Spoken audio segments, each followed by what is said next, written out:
हम इसे खिलाएंगे पिलाएंगे क्या।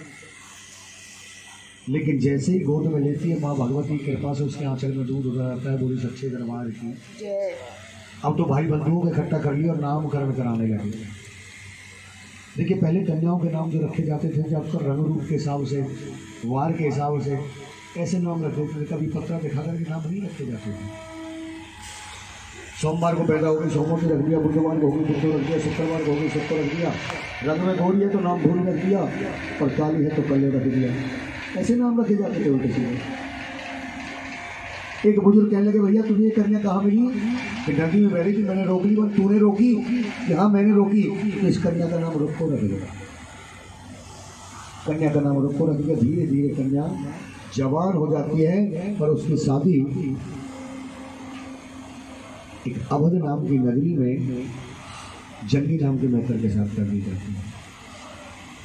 देखिए भक्तों, यहाँ पे मैं थोड़ी सी कथा को रोक रहा हूँ क्योंकि जो संशय हर किसी के दिमाग में चलता है वो केवल एक ही कि कथा कभी द्वापर में जाती है, कभी कलयुग में जाती है, कभी सतयुग में जाती है। कभी पहले कलयुग दिखाते हैं, कभी बाद में सतयुग दिखाते हैं। क्योंकि जो यज्ञ करवाया था वो द्वापर में हुआ था, और जब तक कथाओं में आपने सुना होगा पढ़ा होगा वो पांडवों ने करवाया था, लेकिन मैंने बताया गुरु गोरख ने करवाया था। इसमें भी एक राज है। धन खर्च करने वाले पांडव थे और जो ऋषि थे जिनके सानिध्य में हुआ वो गोरखनाथ थे।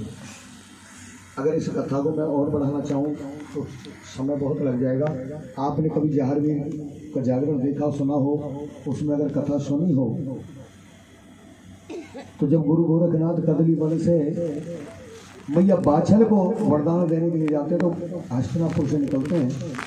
उस समय में पांडवों का आतंक इतना था कि कभी किसी को गंगा की परवी नहीं नहाने देते थे। जब भी परवी आती तो खुद नहाते थे। जब गुरु गोरखनाथ पहुँचे परवी उन्हें भी नहाने नहीं दी तो गुरु गोरखनाथ ने पूरी गंगा जी को एक अपने कमंडल में ले लिया।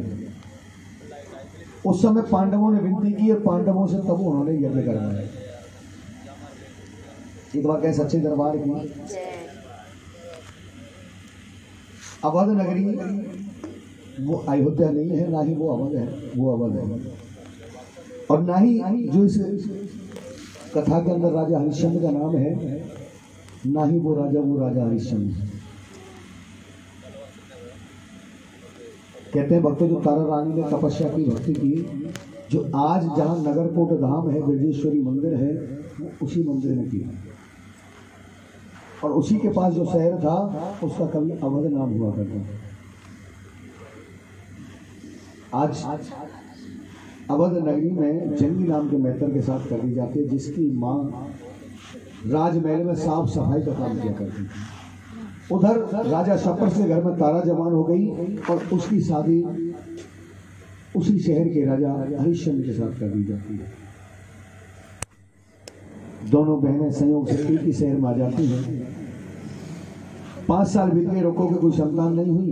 एक रोज रुक्को की सास बीमार पड़ जाती है। रुक्को कहने लगी माँ मेरा घर में दिल नहीं लगता और आपके बस का वो काम करना नहीं है। आज से तुम्हारी जगह पर महल में साफ सफाई करने के लिए मैं जाऊंगी। उधर तारा तीनों जन्मों से माँ की भक्ति करती है और अपने घर में माँ का जागरण किया करती है। जिस दिन रुक्को पहले दिन ही साफ सफाई करने के लिए पहुंची, उसी दिन माँ का जागरण हुआ था और तारा प्रसाद बांट रही थी। जैसे ही रुक्को पे नजर पड़ी तो कहने लगी कौन है, प्रसाद ले जा। और जैसे ही रुक्को ने तारा की तरफ मुंह किया, तारा ने दौड़ करके बहन के सीने से लगा ली। बोली सच्चे दरबार की। रुक्को छिटक करके दूर हो गई। महारानी आप क्या कर रही हैं? आप एक महारानी और एक मैं नीची जाति से हूँ, आप मुझे बहन भी कह रही हो और गले से भी लगा रही हो।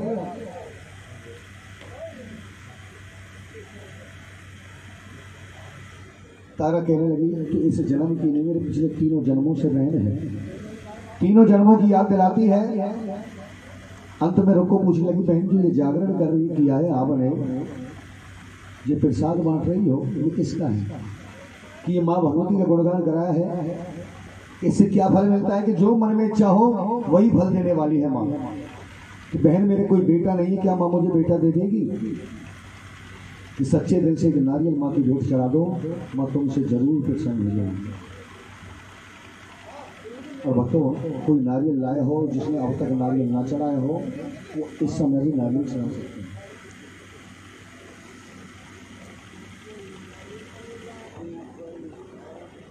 कोई बात नहीं। रुको एक नारियल भेंट चढ़ाती है और माँ से विनती करती है, माँ मेरे भी एक बेटा हो जाएगा तो मैं भी तेरा शुद्धा सा जागरण कराऊंगा। माँ की कृपा से 1 साल बाद ही रुको घर में बेटे का जन्म होता है, लेकिन बेटे के लाड़ प्यार में माँ का जागरण कराना भूल जाती है। और भक्त कहते हैं मैया देती है तो ढेरों के ढेर देती है, लेती है तो चमड़ी में ढेर देती है। रुक्को के बेटे को माता निकल आती है, बहुत से नीम हकीम वैद्यों को दिखाया लेकिन कोई आराम नहीं पड़ा। अंत में महारानी तारा के पास पहुंची, कहने लगी बहन तुम्हारे महल में तो बड़े बड़े राजवैद्य हैं, मेरे बेटे को भी दिखा करके ठीक करवा दो। तारा कहने लगी आज बेटे वाली बन रही है, याद करें एक दिन इसी दरबार से बेटा मांग के लेके गई थी। राजा को तारा को रुको बोला है,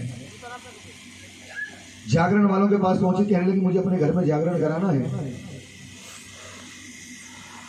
जागरण वाले कहने लगे ऐसे ऐसा है, तेरे घर जागरण नहीं कर सकते, तू एक नीची जाति से है और हम राजा महाराजा हो गया, सेठ साहूकार हो गया, बड़े बड़े ऊंची जातियों वाले के यहाँ करते हैं। अगर एक दिन तेरे यहाँ जागरण कर देंगे तो हमारी जाति वाले भी हुक्का पानी बंद कर देंगे। कि कोई तो उपाय होगा। तो एक बुजुर्ग कहने लगे भैया उपाय तो मैं बता देता हूँ, मैं भी रात में रहते हैं, आइए कथा में ना कुछ जोड़ूंगा ना कुछ बढ़ाऊंगा। हाँ, अपने बोलने की जो स्पीड है मेरी उसे थोड़ी फालतू कर दूंगा, जिससे कि कथा समय से भी हो जाए और समय भी ज़्यादा ना लगे और कथा भी पूरी हो जाए। एक समय में एक सपर्श नाम के राजा राज किया करते थे। दुर्भाग्य से उनके कोई संतान नहीं थी। माँ की पूजा नित्य नियम से किया करते थे। एक रोज माँ से विनती की, माँ मैं इतना अभागा क्यों हूं कि मेरे कोई संतान नहीं है। माँ ने राजा को स्वप्न किया, राजन तेरे भाग्य में कोई पुत्र सुख तो नहीं है, लेकिन तेरे घर में 2 कन्याएं अवश्य जन्म लेंगी। माँ की कृपा से 1 साल बाद ही राजा के घर में कन्या का जन्म हुआ। पंडितों को बुलाया और नामकरण कराने लगे।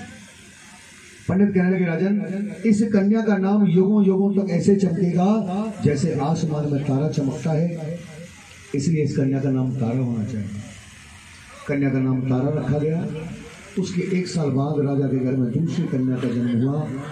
फिर से पंडितों को बुलाया तो पंडित कहने लगे, राजन जो ये दूसरी कन्या है वो तुम्हारे लिए शुभ नहीं है, अशुभ है। राजा पूछने लगा, हे विद्वानों ये कन्या अशुभ कैसे हो गई? तो विद्वान बताने लगे, राजेश सुनो, देखिए भक्तों मैं कुछ बातें ऐसी बता के चलूंगा जो जहाँ तक भक्त लोग ऐसे होते हैं जो आपके 2-4 साल पहले की कोई ना कोई बात बता देते हैं। तो पहले कितने बड़े भक्त होंगे। कहने लगे, राजन ये दोनों कन्याएं किसी समय में राजा इंद्र के दरबार की अप्सराएं हुआ करती थी। एक रोज इंद्र का दरबार लगा हुआ था, दोनों अप्सराएं नृत्य कर रही थी और नाचते नाचते इनका ध्यान मृत्यु लोक की तरफ आ जाता है। वहीं इनके गुरु गंधर्व जी बैठे थे, देखते ही कहने लगे, जाओ तुमने तो ऐसी गलती की है जैसे धरती पर रहने वाले लोग करते हैं, 3 जन्मों के लिए मृत्यु लोक में चले जाओ। अगला जन्म राजा दक्ष के घर में होता है। बहुत लोग कहते हैं इस जन्म में इनका नाम छगन मगन होता है, लेकिन जैसा मैंने अपने गुरुओं से सुना इस जन्म में इनका नाम तारा और रुक्मणी होता है। दोनों बहनें बचपन से ही माँ की पूजा किया करती थी, एकादशी का व्रत रखा करती थी। लेकिन मैंने पहले ही बताया, हर कोई कथा कहने वाला कथा को अलग अंदाज में कहता है। और भक्तों हमारे शास्त्रों के साथ इतनी छेड़छाड़ की गई, एक सत्य है कि हम ही उसे अपने शास्त्रों को झूठा मानने लग जाएं, इतना फेरबदल किया गया। अच्छा कथा आप सबने सुनी है पहले? हाँ। मैंने भी सुनी है और जैसी औरों से सुनी है मैं वही चीज़ बताना चाह रहा हूँ आपको। आपने सुना होगा कि छोटी बहन ने कुछ पकोड़े खा लिए। पकोड़े किस चीज़ के बन रहे थे? प्याज के, मांस के। देखिए हमारे सनातन धर्म में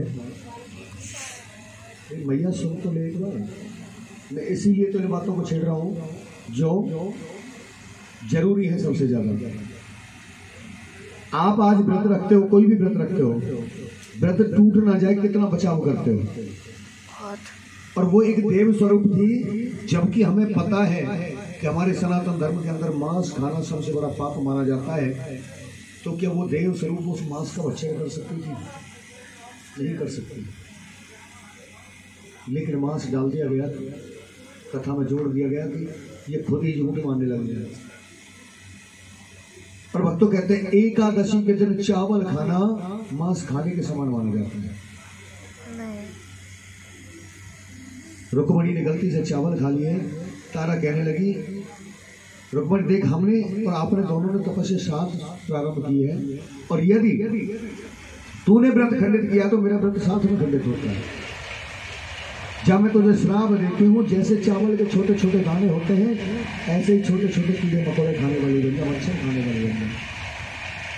रुक्मणी छपकली योनि में चली जाती है। तारा अपना जीवन यापन करके दूसरे जन्म की ओर चली जाती है। हम तो कहते हैं जो हमारा देश है वो 88,000 ऋषि मुनियों की संतान है। एक बार गुरु गोरखनाथ ने एक यज्ञ का आह्वान किया। उस यज्ञ में सभी ऋषि मुनि साधु संतों को बुलवाया, लेकिन गलती से दुर्वासा जी को बुलाना भूल जाते हैं।